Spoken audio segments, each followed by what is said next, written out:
the days are never ending, when the nights are feeling lonely, there's a place that I can go, where the birds are free to roam, in the sky, flying high, over fields of green, and where the stars inside the sky, we're the last ones shining bright, pushing through the storm tonight, we'll be burning on and on and on. We're the stars inside the sky, we're the last ones shining bright, pushing through the storm tonight, we'll be burning on and on and on.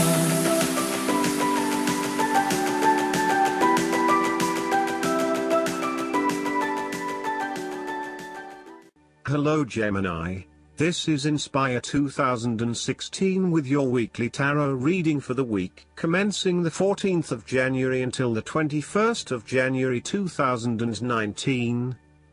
The first card for you is representing, how do you feel about yourself? Your card is the Ten of Swords. You may feel powerless as something comes to a crashing and sudden end, and you feel as if you are being attacked or backstabbed by someone else. You may even use this challenging time to portray yourself as a martyr, to show that you have put your interests last but have suffered as a result. There is a difficult experience of endings, loss, pain or release. However, the saving grace is that you have a new awareness and a positive sense of relief that the difficulty and pain will soon be over and will evolve into something new. As with all endings, there will be a new beginning, a rebirth, and a rejuvenation of the spirit.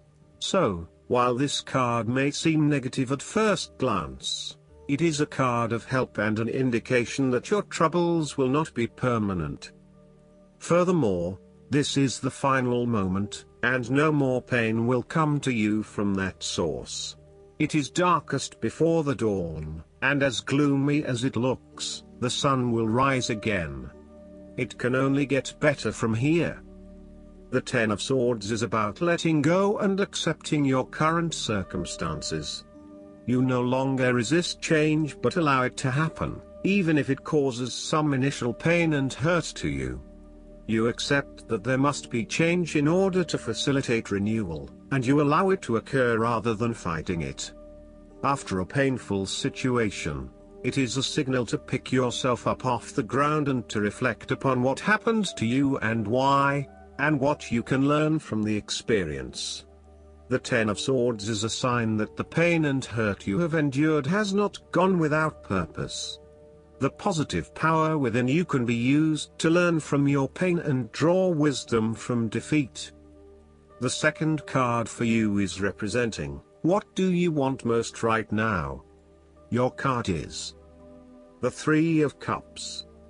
What you want most right now is friendships and collegiate, harmonious relationships. You are open to helping others, which in turn means that others are open to helping you. It is about spending quality time with your loved ones and your friends. It is a very sociable period. You will find a harmonious balance between meeting your commitments and spending quality time with friends and family. This is a great time to let your hair down and indulge yourself a little.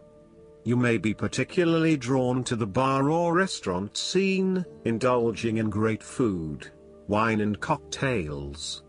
You may also be celebrating something special, such as a birth, engagement, wedding, reunion, or birthday. For the moment, even though life's problems go on, you can take time out to forget about the hassles of the everyday world and enjoy the company of your friends and loved ones. Such respites are often needed before and after periods of high stress, to stop you from getting burned out emotionally or physically. When this card appears and you are experiencing a high level of stress, take some time off to recuperate, and gain the support of friends before returning to reality. More broadly, the Three of Cups indicates the end or conclusion of any problems you have been experiencing, particularly those that relate to your interactions with others. A compromise will be found which will serve all the interests of those involved and will allow for a more harmonious environment. You can facilitate this process by bringing about positive change within yourself and changing your attitude and the way you react or deal with what is happening. Treat the situation with compassion and give the benefit of the doubt where possible. The Three of Cups represents community and groups of people coming together to focus on a common goal for the greater good of others. You may find that by reaching out to others and banding together, you can achieve a huge amount in terms of sharing your positive energy and passion with others, benefiting the wider community. It is a sign that you should seek out other people to celebrate your successes along with you. The third card for you is representing your fears. Your card is the Eight of Cups. You may be feeling afraid and confused about where your best options lie.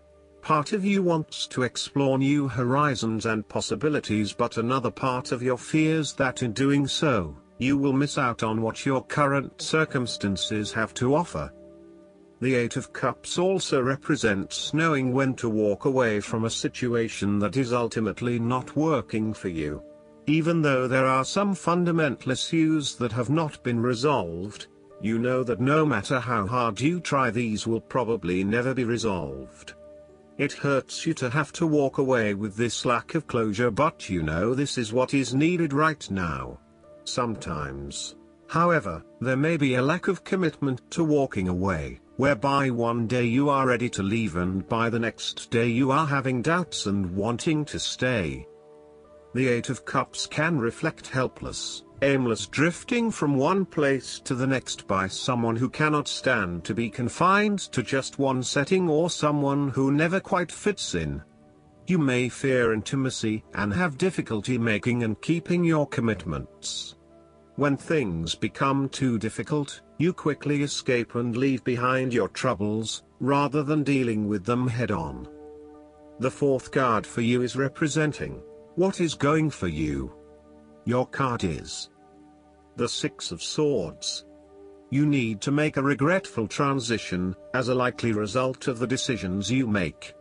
You know that in order to move forward, you must leave something important behind, and while you do this with some regret, you know that in the long term it is the best option for you.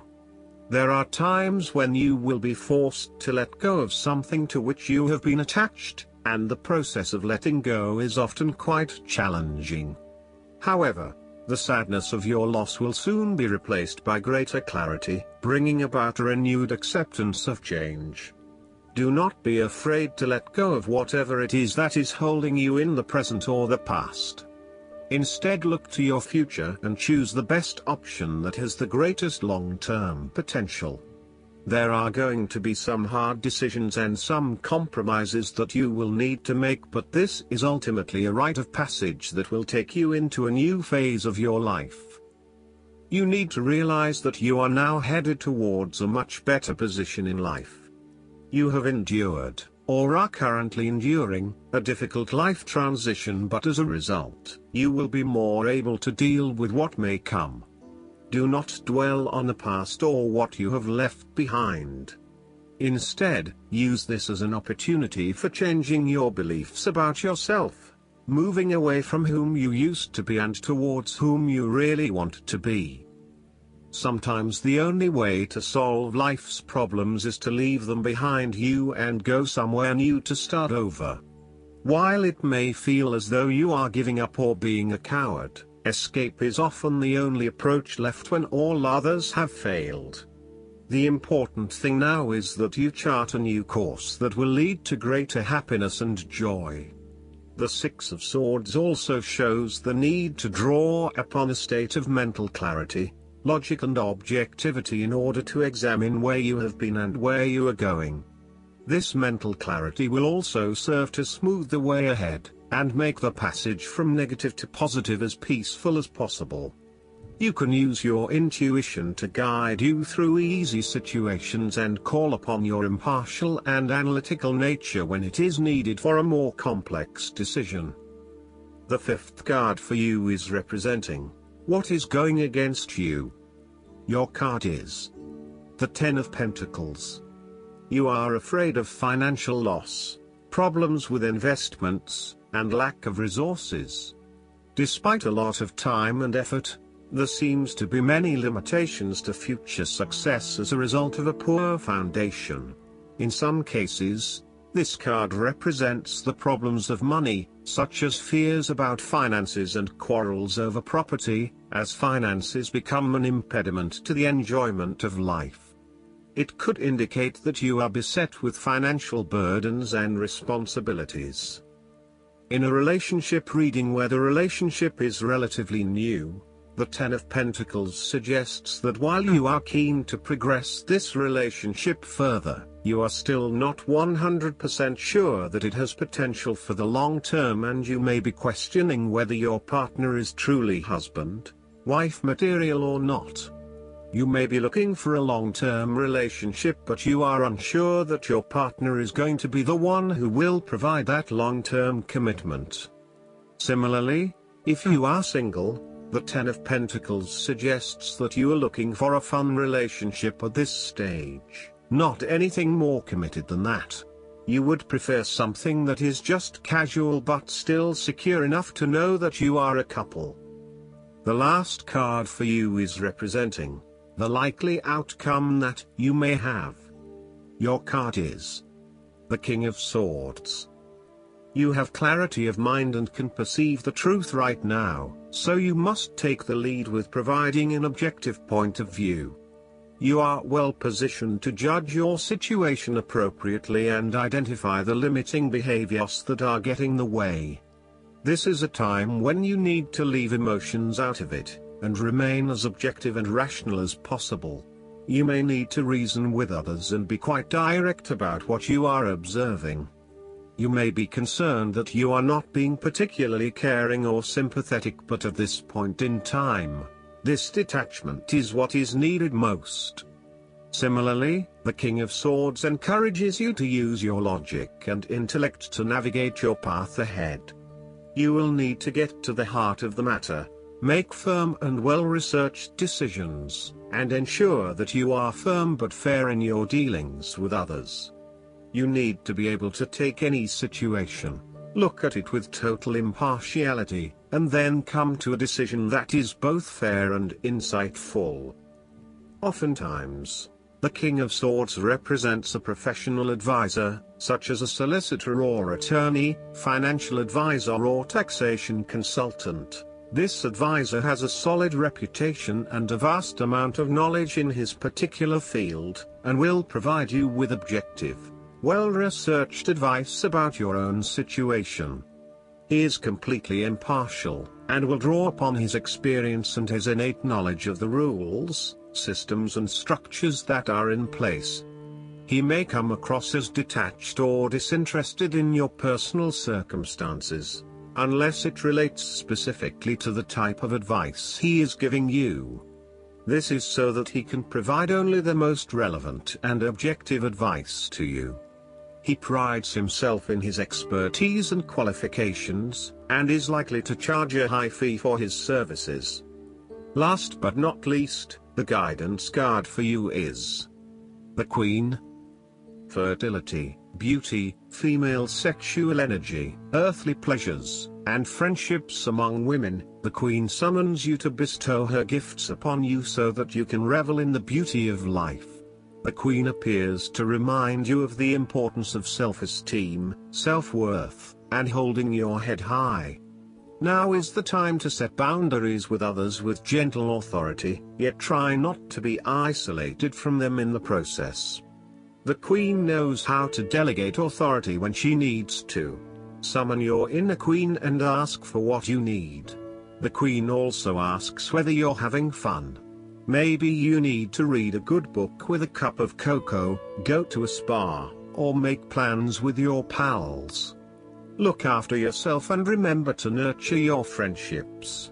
The Queen knows that she needs allies in the world to sustain her, and in return, she shares her wealth with you. If you're inquiring about a specific female and your relationship to her, The Queen stands to represent her, which will bode well or not so well, depending on which other cards flank her. I hope that you enjoy everything, and if you like the reading, just please click subscribe and you will get instant notifications every time we publish a new video right to your YouTube. Thanks.